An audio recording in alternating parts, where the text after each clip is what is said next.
Today's topic are the top 5 worst items in Season 4.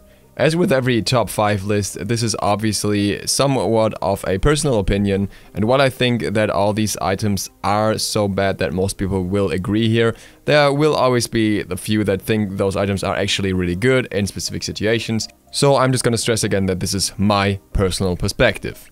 With that, let's jump into the items. At number 5, we have Rangda's Mask. Now, Rangda's Mask is probably the most debatable choice here because it's not inherently bad. The stats of the item for the price are actually nice. The problem is the way it's applied and how few characters can actually make good use of it in the way it's applied. Right off the bat, you get 5 MP5 for 500 gold, which is not really the value you're looking for.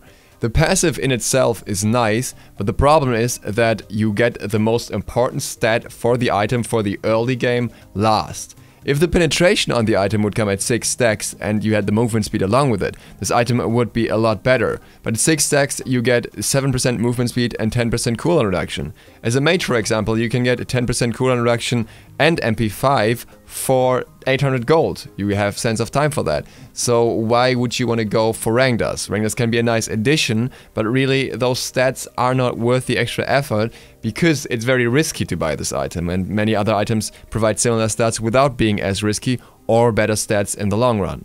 If you actually reach 16 stacks on Rangda's Mask and get the 15 penetration, 10% movement speed and 15% cooldown reduction, it is a great item, but it's still not the best item for the slot and you will still sell it late game, and it's not as easy as it sounds to even get to 16 stacks.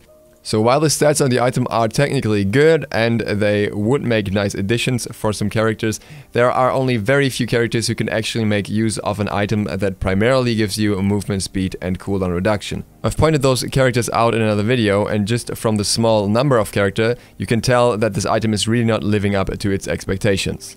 In place number 4, we have Soul Eater. Now, Soul Eater is the item that could have been but didn't. Soul Eater costs 2200 gold, has 20% physical life steal, 200 mana, 20% crowd control reduction, and the passive is successfully hitting an enemy guard with a basic attack resists 2% of your maximum health per hit. The big problem with Soul Eater is that it's unsynergistic. The stats don't really make sense for any character. If you were to build it on a warrior, you wouldn't make use of the lifesteal. If you were to build it on a hunter, you would struggle with the fact that it doesn't have any additional damaging stats. Same going for any assassin. So really no one can actually use the item all too well, and the 200 mana and crowd control reduction just seems slapped on there with no real context and no real benefit to the item. At the same time, if the item got any stats that would benefit it better, like attack speed, it could quickly become very overpowered, so it's in a really weird place. I would say remove the physical lifesteal and give it other stats instead, but that's just me. In its current state, there are maybe 2 gods that can somewhat make use of it, being on one hand Erlang Shen and on the other hand Bakasura, but with most is still not really ideal and still not really anything you would see on higher levels of play, because really there are better options for everyone, and until this item gets some better synergistic stats, I don't think it will be picked up all too much. In place number 3, we have an item that's basically bad because it's always in the shadow of its big brother. And this item is Celestial Legion Helm. I don't think the stats on this item are necessarily bad. It has a price tag of 2050 gold, 60 magical power, 30 physical protection, 20 MP5 and a passive where you buff all your allies with additional 20 physical or magical power for 5 seconds when you heal them. The problem is that Lotus Crown exists. Lotus Crown basically has the same stats but switched around, so it has 30 magical power and 60 physical protection. But it doesn't end there. Because the passive is also turned around, you get 20 magical or physical protection, and those are usually valued a little higher. This is due to the fact that especially in early game they kinda counter penetration, and that when you get healed you're usually in a state where you're not looking to aggress, you're looking to defend yourself against others. Even if you are looking to aggress, defense is never a bad stat to have while aggressing, whereas aggressive stats like power are only useful when aggressing and not when trying to defend yourself. So really it's a stat that is not as useful for the context of a heal. And with the stat being equally high as the protections, it's actually a bit worse, especially for the magical power, as you would usually expect a little more magical power than physical power in return. because magical power in Smite is arranged in a way that's usually a little bit of a bigger value for the scalings. To top it off, you also trade the protections, and I would argue that in a situation where you're looking for a supporty healing item, you usually want more protections than power on that item, as if you're looking for power damaging options, you would typically just go for options that are raw power, because those will still amplify your healing, but give you personally more than this kind of hybrid aggression item. And that brings us to slot number 2, Masamune. Masamune is one of those items where there's little to no reason to actually argue for it. Masamune now costs 2,500 gold, has 50 physical power, 100 health, 10% movement speed, and for each enemy god within 55 units of you, you gain a stacking buff that provides 5 magical protection and 5 physical protection, stacking up to 5 times. The stats on this item are just a big question mark.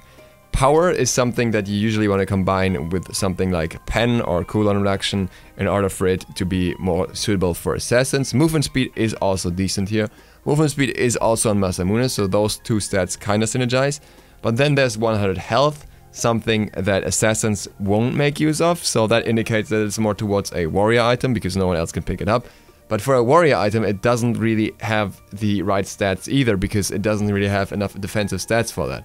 In most situations, you will not get more than 3 stacks on this item, and as such, it doesn't really make sense. Unless everyone else around you just clusters up, you will not get the full benefit of this item, and there are just much better items when it comes to any sort of defense. I would argue that to some extent even Stonecutting Sword is better because at least you can influence yourself how many protections you will have and how you get them, whereas here you're really depending on the enemy's positioning for it to work well. And at the same time, Stonecutting Sword obviously has a lot more benefits overall than this item. Masamune comes in way too expensive as well. I don't really see who thought that the price tag was appropriate for the stats it provides you with. And I can't think of a single character that actually makes good use of the item. There are characters where you could say, hey, I could build this, like for example Fenrir, but there are pretty much always better options, and I don't really see the reason for Masamune existing in its current state. Before we get to number 1, let's quickly talk about the items that didn't quite make the cut. The first one being Rage. Now Rage is just awkward. I could imagine someone making really decent use of it in a fight where you snowball a little bit, but it's so strange to have a crit item that is depending on you killing an enemy or getting an assist when really what you're looking for is something that helps you kill the enemy in the first place. On the other hand, Rage is not too expensive and the other stats on it are okay, so I don't think it quite makes the worst items in the game, and I actually know that it has been picked up on high levels of play, so it's not quite as terrible as it may sound, it just has this really weird passive.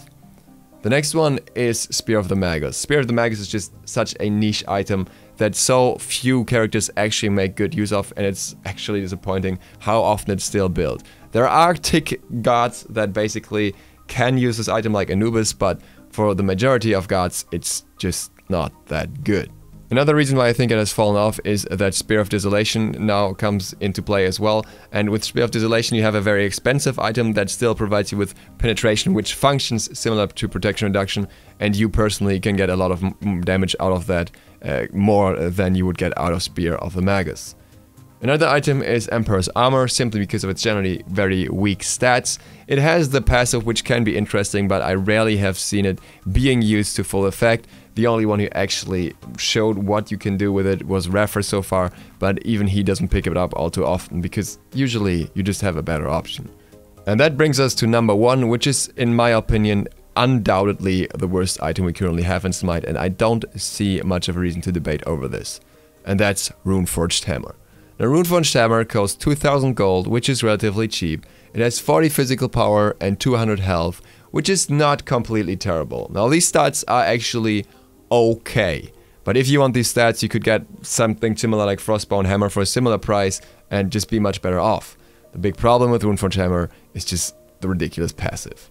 Enemies take 10% bonus damage from you when they are affected by crowd control, does not include knockbacks, blinds or grabs. So this item used to give a benefit for your team, and when it gave a benefit for a team it was already not picked up much, but I think it still had a bit of a niche. With the 10% bonus damage now only applying to yourself, I don't see any reason to ever pick it up on any character. I've tried this out, I've tried to make this item work, just DPS wise, see if I can get something out of a high burst character with a lot of penetration or something like that. There was always a better option. If you try it on a warrior, then 10% bonus damage is just not gonna be enough to justify the pickup, so in the end it ends up being the same. There's just no reason to pick it, and that's literally all there is to Rune for Stemmer, and as such, it makes number 1 on this list and is in my opinion the currently worst item in Smite. Let me know in the comments down below if you agree with this list, if you think I forgot an item that you think is worse, if you completely disagree and you use all these items all the time.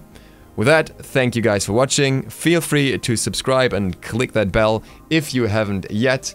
I see you for the next one tomorrow. Duke Sloth, out.